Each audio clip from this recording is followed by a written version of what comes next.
sore ini kita dipertemukan di dalam sebuah Zoom kembali ya. Saya tidak tahu ini kita sudah mulai di tahun yang lalu sejak bulan Mei ya. Tadi saya ngobrol dengan Bung Valentino sebelum mulai tadi, dimulai dari 24 orang, 25 dengan saya. Tetapi saya bertekad oleh karena sebuah kerinduan. Sore hari ini kita diperlengkapi dengan skillful hand, yaitu bagaimana kita menata diri kita, bukan hanya sekedar penampilan secara fisik, tetapi juga insight. Bung Valentino Napitupulu adalah seorang sahabat yang saya sudah mengenal lama sekali. Beliau adalah seorang desainer, ya, nama lengkapnya adalah Dr. Andes Valentino Napitupulu MA ya. Beliau adalah seorang perancang mode nasional ya, banyak sekali. Mari kita bersama-sama bersyukur. Setelah itu mohon dengan hormat Ibu Alexandra Sadeli bersama dengan saya, bersama dengan kita. Ya, mohon Ibu Alex nanti memimpin kita di dalam doa pembukaan ya, Bu Alexandra. Bapak yang baik, kami bersyukur, berterima kasih karena Engkau ada dan hadir dalam kehidupan kami.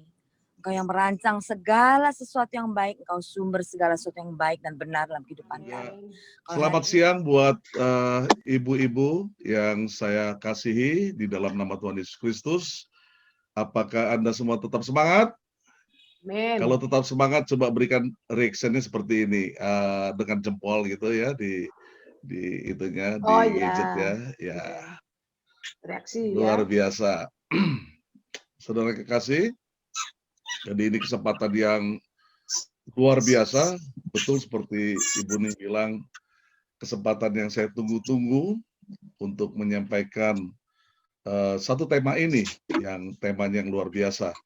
Dan mungkin ada ibu-ibu yang bertanya atau orang di luar sana mungkin bertanya-tanya, kenapa yang menyampaikan mengenai insight of beauty untuk para wanita di tempat atau perempuan di tempat ini adalah seorang pria. Saya berpikir mungkin saja karena pria itu kan yang memperhatikan, pemerhati wanita. Jadi mungkin bisa lebih detail kalau diperhatikan, baik secara dekat maupun secara jauh, dan juga dipelajari dari buku-buku, terutama dari Alkitab. Jadi mungkin bisa menjadi satu masukan. Dan buat buat pria, buat saya juga ini bukan satu masalah.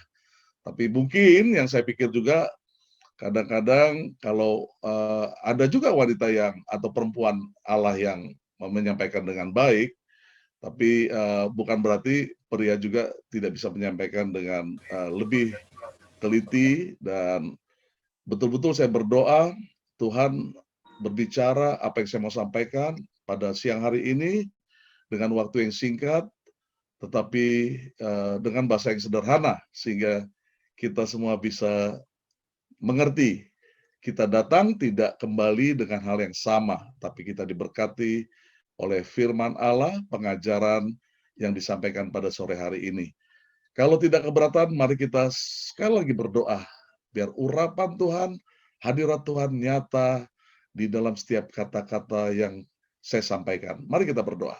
Bapa di surga, Bapa yang baik, Bapa yang luar biasa, kami mau mengatakan, kami bangga punya Allah seperti Engkau, Tuhan. Allah yang hidup, Allah yang tidak pernah sedetik pun meninggalkan kami, Allah yang selalu bersama kami melalui Roh Kudus-Mu, yang selalu tahu akan kebutuhan kami, tahu akan keperluan kami, dan Tuhan yang memberikan hikmat, akal budi di dalam setiap hidup kami.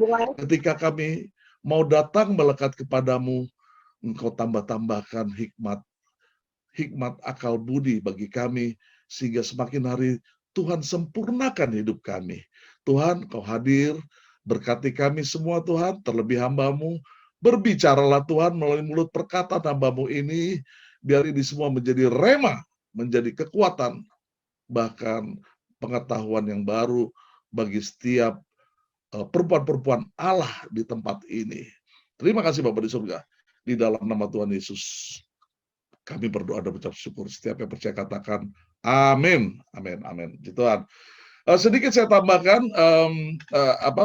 mengenai latar belakang saya adalah saya sendiri sudah dianugerahi seorang istri, hampir 25 tahun menikah, seorang perempuan yang berasal dari Jawa Tengah, khususnya Kota Semarang, namanya Maria Sri Aryati.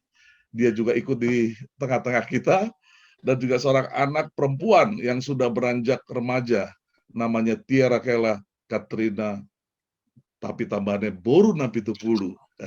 Jadi saya aslinya dari Belgia, ibu-ibu. Belgia tahu kan ya, di Sumatera Utara, bukan di Eropa. Belgia itu aslinya sebenarnya Balige. Iya, puji Tuhan. Dan kita semua tetap semangat di waktu yang tidak menyegarkan secara tubuh, jam-jam 3 seperti ini. Saya pikir paling enak, emang enaknya lagi tidur-tidurnya ya ibu-ibu ya. Santai di rumah, nanti bangun jam 5, jam 6, baru beraktivitas lagi. Tapi kalau ibu-ibu di tempat ini hadir bersama kami, saya percaya ada rencana Tuhan yang lebih dahsyat lagi.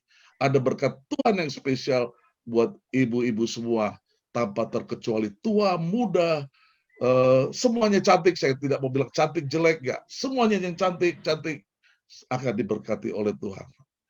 Amin. Kalau amin, kasih lagi tanda reaction seperti ini. Oke.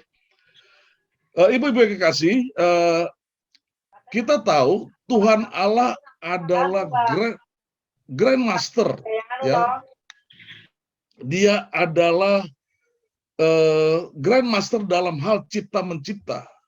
Ya, seperti halnya saya menciptakan baju-baju cantik, mulai baju-baju pengantin, kebaya-kebaya, sampai baju-baju seragam.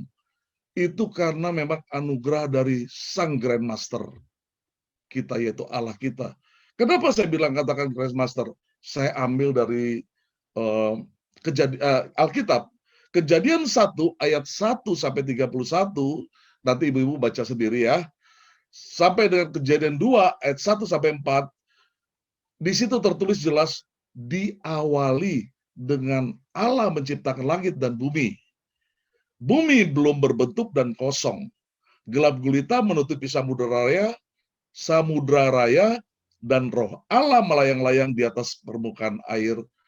Lalu dia berfirman, dikatakan, diawali dengan menjadikan terang di hari pertama, jadilah terang. Seterusnya sampai hari ke-6, kita, saudara dan saya, yaitu manusia, diciptakan oleh Allah, dan hari ke-7 Tuhan beristirahat dan menguduskan hari itu. Ini luar biasa. Bayangkan bisa begitu detailnya. Saya membayangkan begini, kalau saya lihat-lihat lagi ya, baik itu secara langsung maupun di YouTube ataupun di Google, ada bunga yang indah, besar, keren banget. Bahkan katanya salah satu bunga yang paling besar di dunia. Namanya sih keren, Rafflesia. Tapi kata lainnya apa? Dikatakan di situ bunga bangkai. Indah sih, keren. Tapi kalau kita mendekat, baunya seperti bau bangkai. Tapi itulah salah satu ciptaan Tuhan, unik, ya. Keunikannya yang tidak tertandingi oleh bunga-bunga lain. Jadi masing-masing punya keindahan.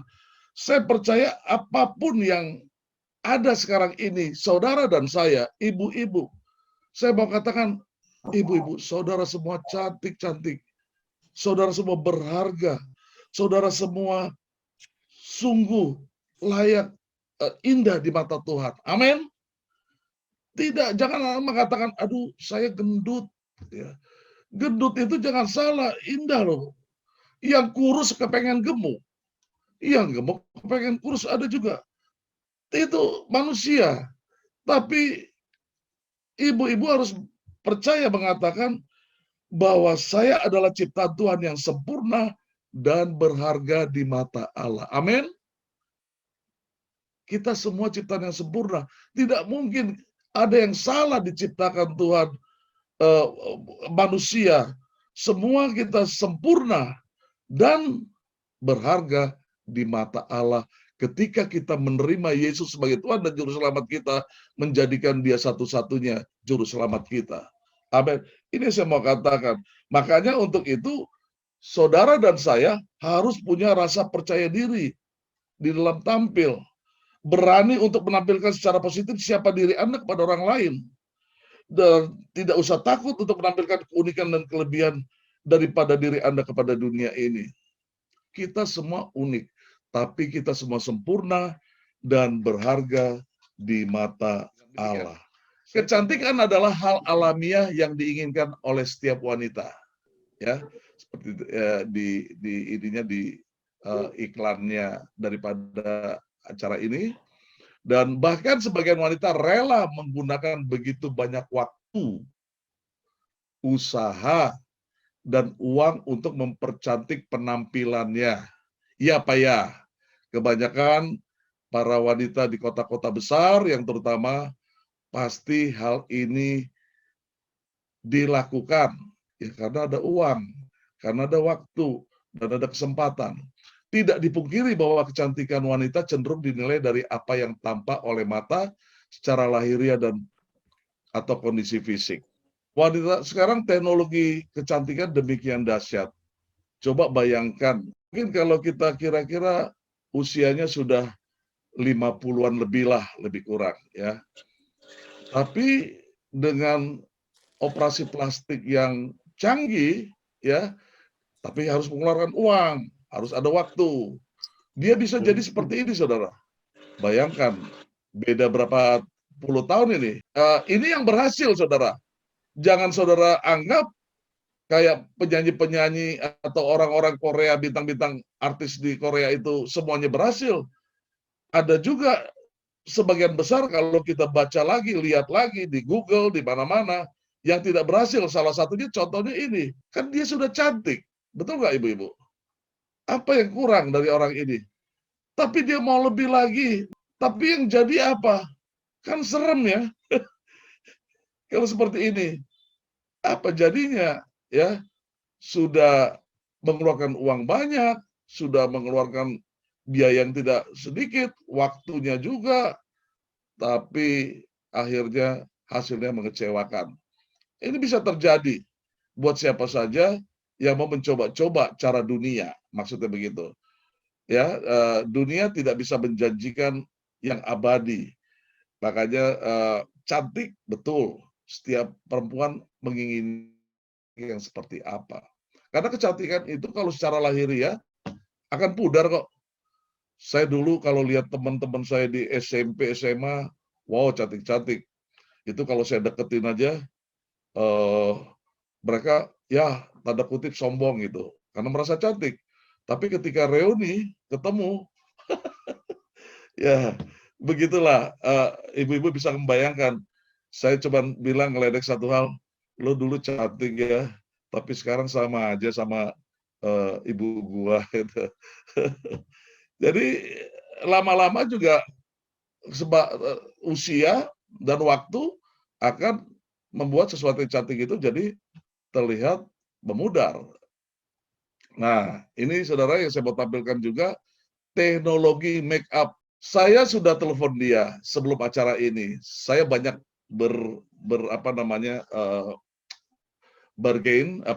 diskusi sama dia. Saya katakan, Will, keren. Saya bilang saya bangga. Dia anak Tuhan, saudara.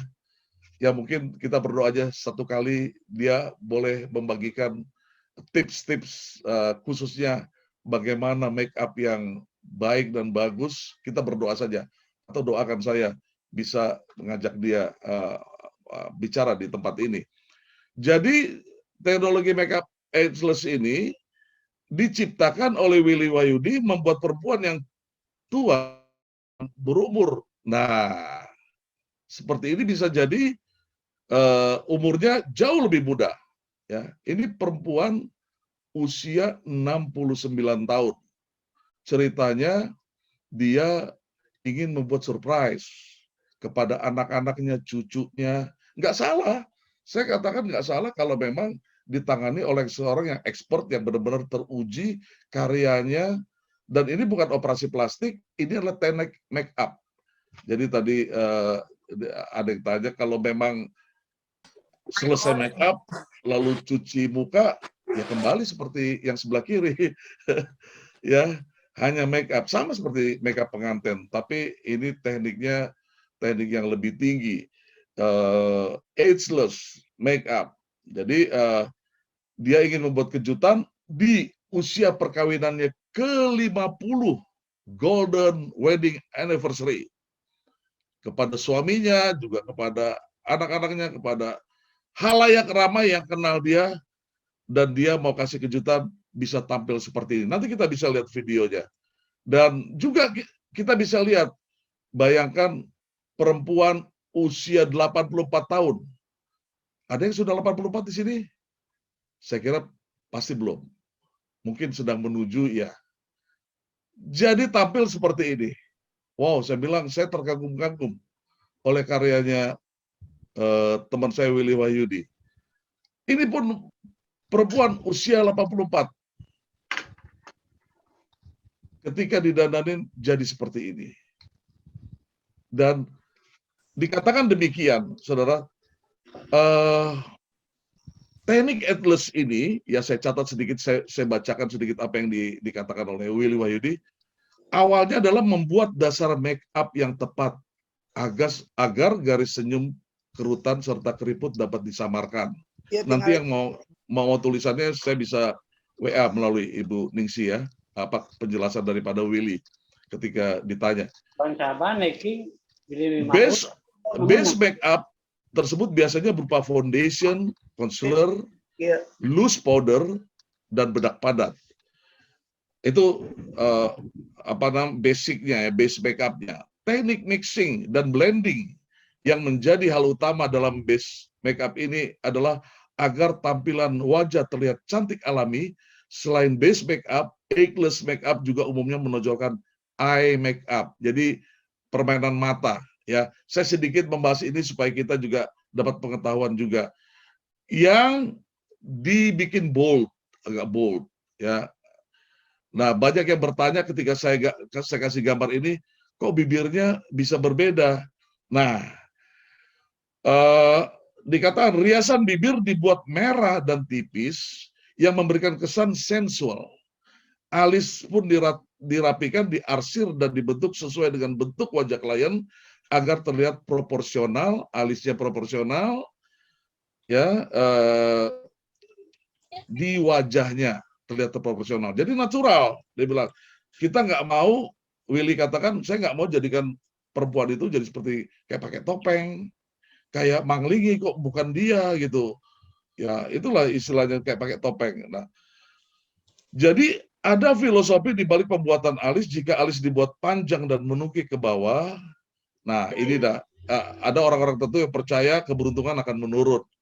Dan itulah mengapa Willy menciptakan tampilan alis yang tebal dan bold pada kliennya. Willy menyelipkan tren kecantikan terkini berupa glitter untuk ageless makeup. Aksen glitter ditambahkan pada riasan mata yang disapukan pada eyeshadow, ya, eyeshadow. Lalu white beige, ya, eyeshadow white beige, dan bibir merah tipis pada klien-klien Willy yang biasanya berusia 60 sampai 80 lebih. Oke, kita lihat saja bagaimana tampilan make up-nya supaya kita semua juga bisa lebih mengerti. Nah, ini sebelum di make up. Di base make up, nah, langsung berubah. Untuk rambut, agar tidak monoton, dibuat bervariasi, kata Willy. Seperti model shaggy, wavy, yang terinspirasi gaya rambut 90-an, teknik ini menghasilkan keseluruhan tampilan modern dan segar. Nah, ini Willy Wahyudi jadi yang makeup, oke. Dan lanjut Ibu-ibu, menurut lembaga riset pemasaran Sigma Research, ya, dari wawancara terhadap 1.200 orang lebih dari 40% mendefinisikan kecantikan berdasarkan kondisi fisik. Ya, kita lihat ini, kondisi fisik yang lebih diutamakan. Hanya 14,8% yang mendefinisikan kecantikan berdasarkan kepribadian yang menarik, sedangkan yang menganggap perilaku ramah sebagai cantik adalah hanya 9,5%. Dari fakta tersebut, dapat dikatakan bahwa kecenderungan dari orang menilai suatu kecantikan adalah tampilan secara lahiriah. Inilah dunia.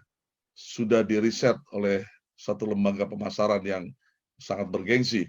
Dunia memberikan pandangan wanita mengenai konsep kecantikan, dan seringkali konsep kecantikan itu menjadi satu patokan bagi wanita untuk menilai kecantikan yang sesungguhnya.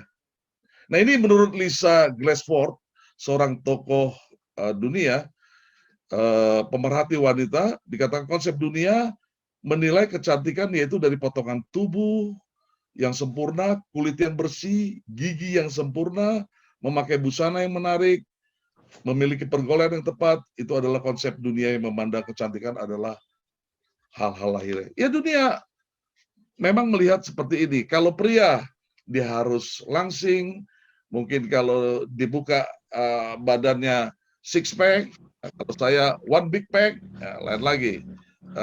Jadi wanita harus tinggi langsing, beratnya nggak boleh dari, kalau model di Indonesia yang saya tahu, bahkan di dunia juga, mau tingginya 178, mau tingginya 180, tidak boleh lebih daripada 55 kilo. Rata-rata mereka 50, 48, 52,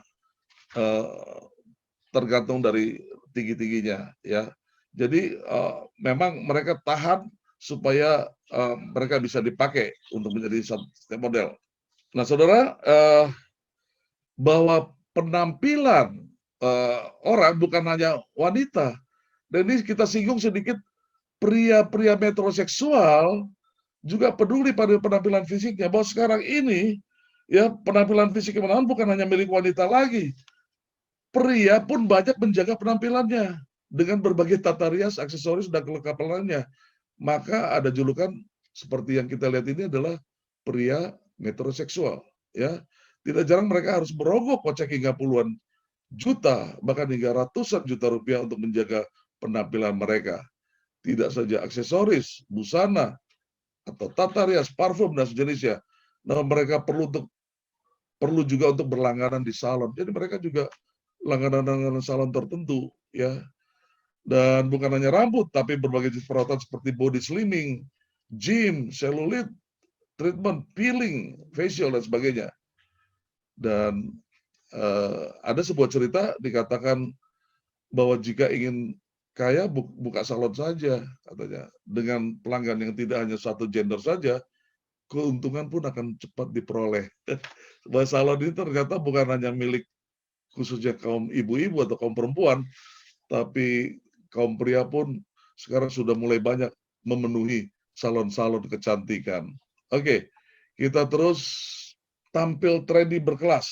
Nah, dunia juga menginginkan atau melihat bahwa setiap orang atau wanita harus menjaga penampilannya, ya.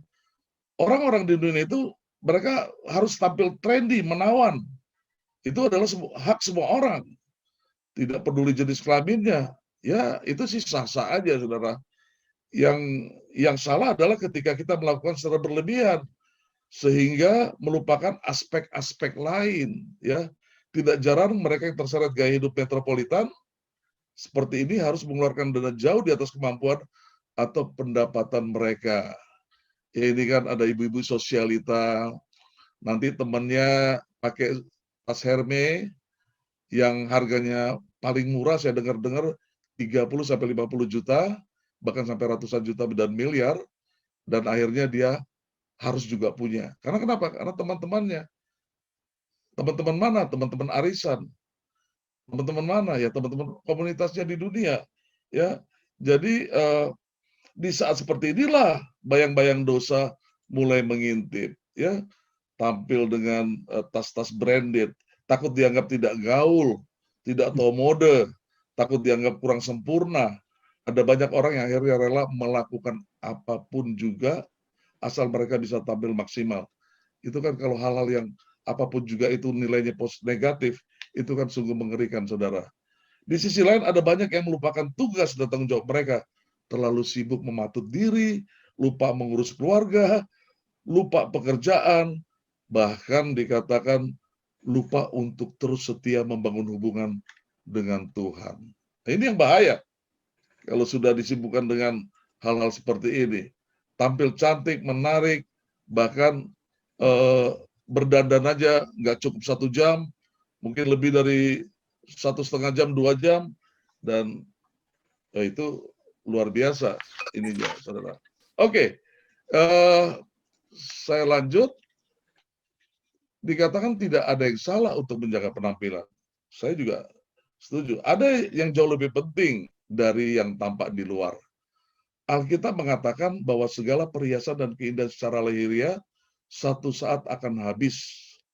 Segala sesuatu yang mengenai keindahan yang tampak dari luar tidaklah kekal, tapi yang kekal tidak akan binasa adalah apa yang ada di dalam diri kita. Amin. Yang kekal tidak akan binasa. Tetapi yang di luar, lama-lama kalau kita beli baju harganya puluhan juta, tas juga puluhan juta, bahkan ratusan juta, nanti tahun berganti tahun, modelnya sudah tidak in lagi, mau dikemanakan tas-tas seperti itu. Baju pun demikian. Saya kadang-kadang juga, ini pekerjaan saya, tapi saya selalu katakan, nggak usah harus yang terlalu berlebihan harganya. Ya, saya juga ingin memberikan masukan, karena kalau saya mendesain itu selalu yang bisa dipakai untuk jangka panjang. Contohnya, kalau seseorang menikah, misalnya gitu ya, ada sepasang pengantin.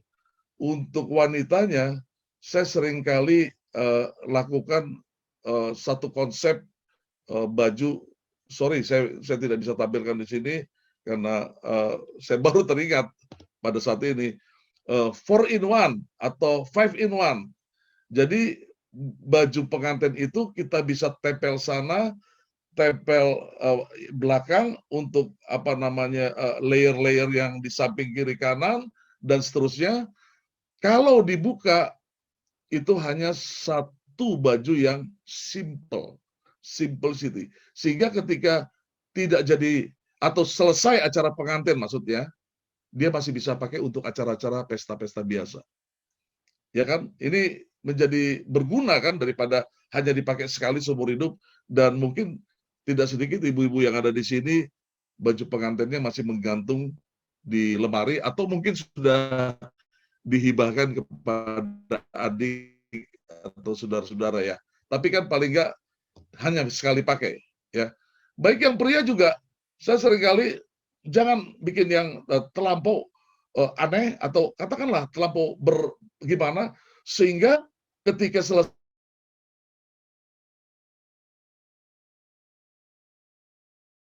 terlampau mewah untuk dipakai ke pesta perkawinan. Ini pengantinnya saya atau yang di panggung, karena mewahnya gitu kan bajunya. Jadi saya lakukan juga teknik-teknik 3-in-1, di mana kerahnya yang dari satin itu saya bisa buka sehingga menjadi kerah jas yang biasa, atau aksesoris-aksesoris di tangan, dan juga seperti ada aksesoris seperti vest. Padahal kalau dibuka ini hanya bukan vest betulan, hanya vest-vestan, tapi terlihat seperti ada vest di dalamnya dan sebagainya. Dasinya juga bisa bikin beberapa bentuk ya, dan itu akan menjadi apa? Akan menjadikan sesuatu yang efisien. Saya selalu mengatakan demikian. Mau nggak saya bikin yang efisien buat kalian? Dan kebanyakan bilang oke, siap. Ya kan bisa digunakan lagi, apa untuk kerja, untuk pesta dan sebagainya. Nah, ini ayatnya, ibu-ibu. 1 Petrus 3 ayat 3 dan 4. Ya, bisa dicatat ya, 1 Petrus 3 ayat 3 dan 4. Perhiasanmu janganlah secara lahiriah, yaitu dengan mengepang-epang rambut, memakai perhiasan emas, atau dengan mengenakan pakaian yang indah-indah. Tetapi perhiasanmu ialah manusia batinia yang tersembunyi dengan perhiasan yang tidak binasa, yang berasal dari roh yang lemah lembut dan tentram, dan sangat berharga di mata Allah. Saya coba lihat tafsirannya, ibu-ibu. Saya lihat tafsirannya, saya buka lagi, saya bongkar dari Wycliffe, dari Life, bahwa dikatakan mengepang-epang rambut pada zaman dulu memang wanita-wanita tanda kutip, yang disebut wanita-wanita yang tidak benar, ya katakanlah sekarang rambutnya seperti itu, ya dikepang-kepang, rambutnya dibikin sedemikian rupa, lalu perhiasannya secara berlebihan, ya gaunnya yang indah-indah, mungkin juga untuk model atasannya dipakai bahan yang ya jangan yang berlebihan lah. Kalau bisa dipakai bahannya yang kurang jahitannya, kurang potongannya maksudnya, sehingga bisa terlihat seksi. Lalu juga untuk bawahannya, ini kan seharusnya kalau kan seharusnya sekian-sekian, janganlah itu buat untuk mereka orang gereja. Kalau untuk perempuan-perempuan seperti itu cukup bahan yang kurang, setengah meter atau 75 cm. Jadi apa? Jadi seksi. Nah, menggambarkan seperti itu pada zaman itu, ya, karena yang dinilai Allah adalah bahwa sikap lemah lembut dan tenang yang berusaha untuk memuliakan Allah. Dibilang ini, dengan menyerahkan dirinya untuk menolong suami dan keluarganya mencapai kehendak Allah dalam hidup mereka. Nah, kalau kita lihat artis-artis, orang-orang tertentu, ya, orang-orang terkenal, the rich man atau the rich lady yang terkenal di berbagai kota, mereka punya uang dipakai. Kita tidak perlu lihat gitu, kita tidak perlu langsung mengambil inspirasi dari situ. Tapi yang kita lihat adalah yang kembali kepada apa yang firman Tuhan katakan itu. Nah, kata sifat lembut menggambarkan suatu sikap sederhana. Nah, sikap sederhana yang terungkap dalam kerendahan hati yang halus dan kepedulian terhadap orang lain. Kata sifat tentram, ya, menunjuk pada suatu sikap yang tidak riuh, tidak menimbulkan keributan. Dengan kata lain, Allah menyatakan bahwa kecantikan sejati adalah, ini saudara, soal sifat dan bukan hiasan. Amin. Bahwa kecantikan sejati adalah soal sifat. Sifat apa? Sifat memperhatikan yang kekurangan. Sifat apa? Sifat menolong yang mungkin kekurangan atau mungkin perlu ditolong. Sifat apa? Sifat memberi. Ya, sifat-sifat seperti itu. Itulah yang dikatakan hiasan yang atau kecantikan yang sejati. Istri-istri Kristen harus tetap setia kepada Kristus. Itu yang pertama. Kepada firman-Nya dan tidak dipengaruhi oleh materialisme, gaya-gaya manipulasi, pengutamaan diri, perhatian secara berlebihan terhadap seks, menganggap rendah nilai-nilai rumah tangga dan sebagainya. Itu tidak diperlukan. Nah, ini semua ketika kita melakukan berlebihan, itu pun tidak baik. Makan pun berlebihan tidak baik buat tubuh kita. Dandan berlebihan dan juga akibatnya tidak sesuai dengan karakter kita. Takut dianggap tidak gaul, itu tidak penting. Karena Tuhan bukan melihat bagaimana kita bergaul, sejauh mana kita bergaul. Karena firman Tuhan jelas mengatakan pergaulan yang buruk merusakkan kebiasaan kita yang baik. Jadi kita juga hati-hati memilih teman. Kalau teman itu lebih menjerumuskan untuk memakai uang yang pas-pasan untuk dana rumah tangga, untuk membeli hal-hal seperti yang tadi saya sebutkan, itu justru menjerumuskan ke hal-hal yang tidak baik, atau menggunakan untuk yang tidak baik juga, misalnya untuk dugem, untuk demi pergaulan, untuk hangout ke tempat-tempat hiburan, itu juga menjerumuskan hal yang tidak baik. Itu yang Tuhan tekankan. Ya, terlalu sibuk berdandan juga jangan sampai lupa mengurus suami, rumah tangga, pekerjaan, bahkan hubungan dengan Tuhan. Dan tidak fokus berlebihan pada penampilan fisik. Saudara, oke, saya tinggal sebentar. Ada yang lebih penting dari tampak luar, ya. Tuhan sendiri tidak peduli dengan penampilan luar. Ya, dikatakan demikian. Apa yang dilihat Tuhan tidak lain adalah hati. Bukan dilihat manusia yang dilihat Allah. Manusia melihat apa yang di depan mata, tetapi Tuhan melihat hati. Firman Allah juga menyebutkan, jagalah hatimu dengan segala kewaspadaan, Amsal 4 ayat 23, karena dari situlah terpancar kehidupan. Jadi hati. Dari situ terpancar keluar. Nah, saudara, sedikit saya mau ingatkan, ketika kita mempunyai hubungan yang melekat, ketika kita intim dengan Tuhan, kita suka berdoa, suka baca firman Tuhan, saya percaya apapun dandanan yang engkau pilih, pasti cantik. Jadi pandangan Tuhan terhadap kecantikan wanita adalah menyeluruh, bukan setengah-setengah, bukan hanya satu bagian saja, tetapi Tuhan ingin cantik batinnya, cantik di dalam, menghasilkan cantik secara lahiriah, cantik di luar. Saya masuk kepada yang terakhir, cara jadi perempuan cantik luar dan dalam. Nah, ini yang kita butuhkan, ibu-ibu butuhkan. Tampilkan kepercayaan diri dari dalam dan luar. Maksudnya apa, Pak Valen? Kepercayaan diri itu merupakan keyakinan yang harus dimiliki setiap perempuan.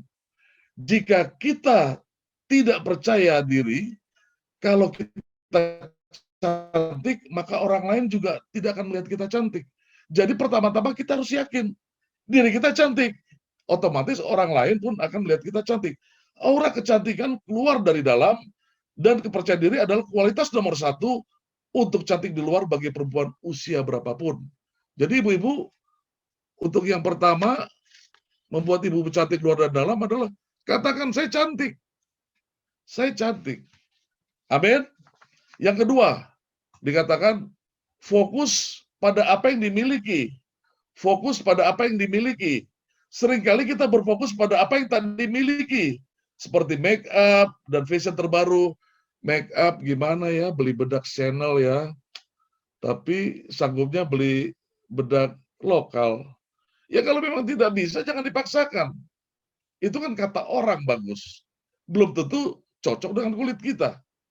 Kita mau beli lipstik Yves Saint Laurent yang harganya cukup mahal ya bagi banyakan orang.